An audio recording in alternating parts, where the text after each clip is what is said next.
भारत की खातिर खालिस्तानियों से भिड़ा अमेरिका, उतार दी फोर्स। क्या खालिस्तानियों की पाकिस्तान से हो रही है मदद? भारत भी आया तेवर में। भारत और पीओके को सीधे जोड़ने के लिए कॉरिडोर का निर्माण शुरू। शहबाज शरीफ के हाथ पांव फूले।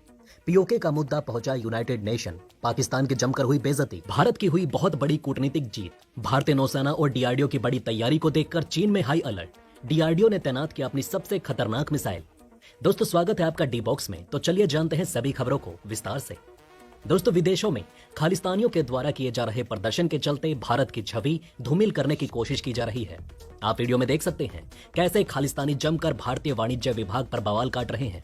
अब इसी को देखते हुए भारतीय सरकार भी एक्शन में आ गई। दरअसल खालिस्तानियों ने पहले लंदन भारतीय उच्चायोग पर हमले किए थे। अब अमेरिका के सैन फ्रांसिस्को में स्थित भारतीय वाणिज्य विभाग पर खालिस्तानियों का हमला हुआ है। खबरें ये भी हैं कि वहां पर भारत के वाणिज्य विभाग को खालिस्तानी पेट्रोल लगाकर जलाने की कोशिश में थे। इस घटना के बाद भारत ने कार्यवाही शुरू की तो अमेरिका की भी नींदें खुल गई। अमेरिका भी फौरन अलर्ट हुआ और जो ऐलान अमेरिका ने कर दिए, उस ऐलान को देखकर खालिस्तानियों के बीच खलबली मच चुकी है। इस घटना के बाद बाइडन के सलाहकार फौरन सामने आए। उन्होंने बहुत बड़ी बात कह दी। बाइडन सलाहकार का कहना है कि वो खालिस्तानियों के द्वारा किए गए कार्यों की निंदा करते हैं और इस तरीके की तोड़फोड़ अपमानजनक है, जिसे किसी भी मायने में बर्दाश्त नहीं किया जाएगा। उन्होंने कहा कि अमेरिका के अंदर किसी भी मुद्दे को लेकर, चाहे राष्ट्रीय हो या अंतर्राष्ट्रीय हो, आंदोलन करने का अधिकार प्राप्त है, लेकिन वो भी बिल्कुल शांतिपूर्वक। उन्होंने आगे कहा कि हिंसा, तोड़फोड़, गाली गलौज, इनका अमेरिका के क्षेत्र में कोई स्थान नहीं होगा। उन्होंने बताया है कि इस हिंसा के बाद उन्होंने खुद ही सैन फ्रांसिस्को की पुलिस से संपर्क किया और खालिस्तानियों की पहचान करके उन्हें जल्द से जल्द हवालात के अंदर किए जाने के आदेश दिए। इस बयान को सुनकर यकीनन तौर पर खालिस्तानियों को विश्वास हो गया होगा कि अब वो कहीं भी नहीं बच पाएंगे, ना भारत, ना अमेरिका, ना लंदन, ना तो दुनिया के किसी कोने में। उधर कई खुफिया रिपोर्ट में इस बात का खुलासा किया जा रहा है कि खालिस्तानी का पाकिस्तान समर्थन कर रहे हैं, जिसके बदले में भारत ने पीओके को लेकर बहुत बड़ा ऐलान कर दिया। दरअसल अब भारत और पीओके के बीच कॉरिडोर का निर्माण किया जाएगा। भारत के गृह मंत्री ने खुद ही कहा है कि अब पीओके और भारत के बीच फिर से गलियारे की स्थापना होगी। अमित शाह के बयान के बाद पाकिस्तान के हुक्मरान शहबाज शरीफ के हाथ पांव फूल गए। दरअसल पाकिस्तान को इस बात का डर सता रहा है कि कहीं भारत ये सब कुछ पीओके को अपने कब्जे में लेने के लिए तो नहीं कर रहा। उधर जहां एक तरफ भारत पीओके के अंदर जमीनी स्तर पर काम शुरू कर रहा है, तो दूसरी तरफ भारत की कूटनीतिक चाल भी काम आ रही है। दरअसल पाकिस्तान अधिकृत कश्मीर के लोगों की न केवल पाकिस्तान के खिलाफ नाराजगी लगातार बढ़ती जा रही है, बल्कि अब इस मामले को लेकर खुद ही पीओके के लोग अंतर्राष्ट्रीय मंच यूनाइटेड नेशन पर पहुंच गए। जनेवा में संयुक्त राष्ट्र मानवाधिकार परिषद की बैठक के दौरान पीओके के राजनीतिक कार्यकर्ताओं ने अपने मानवाधिकारों की स्थिति पर यूनाइटेड नेशन में चिंता जाहिर की और पाकिस्तान के दोहरे चरित्र पर सवाल खड़े किए। दरअसल आतंकवादियों के द्वारा पीओके के लोगों पर जबरदस्त दबाव बनाया जा रहा है और कश्मीर पर आतंक की साजिश फैलाने के लिए पीओके के हर एक घर में एक नागरिक के शामिल होने का दबाव किया जा रहा है।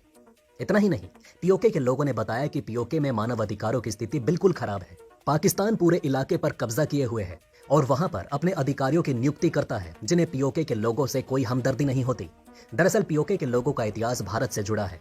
उनके पूर्वज भारत के स्थायी निवासी थे, लेकिन पाकिस्तान ने अपने कब्जे के बाद उनको भारत से अलग कर दिया।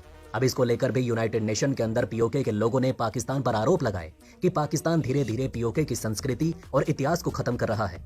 पीओके के लोगों का कहना है कि पाकिस्तान चाहता है कि आने वाली पीढ़ी को उनके इतिहास के बारे में कोई जानकारी ना हो, इसलिए वो इतिहास पढ़ने के बारे में भी इजाजत नहीं देता और स्कूल और कॉलेजों के सिलेबस में पीओके के इतिहास के चैप्टर को खत्म किया जा रहा है।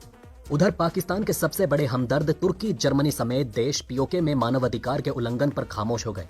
उधर पीओके के अंदर भारत धीरे धीरे ही सही, पर जो तैयारी कर रहा है वो सभी सफल साबित हो रही हैं।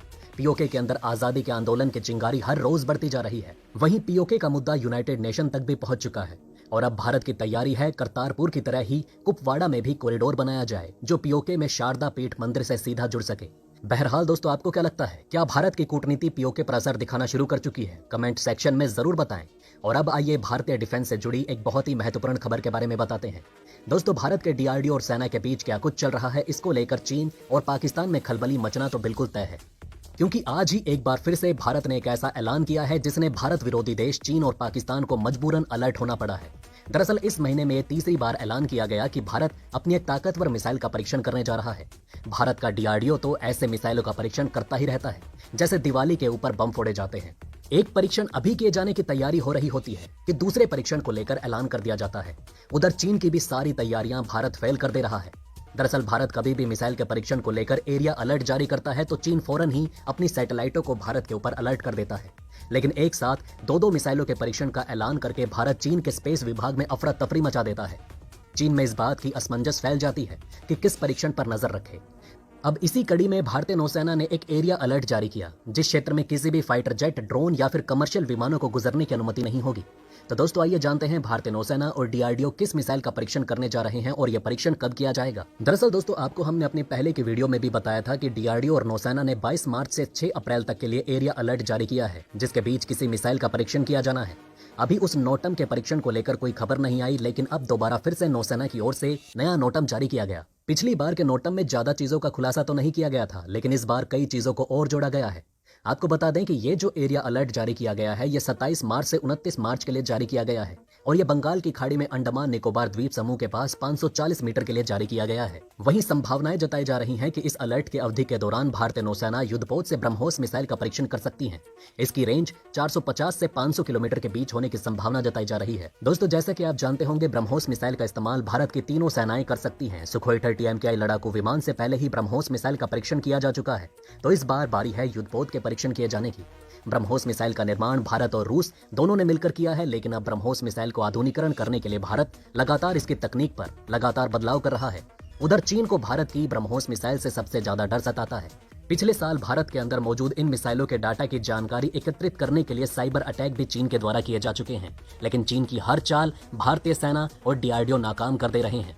हालांकि दोस्तों भारत के इस नए मिसाइल परीक्षण पर आपकी क्या राय है, कमेंट करके जरूर बताइएगा। जय हिंद, जय भारत।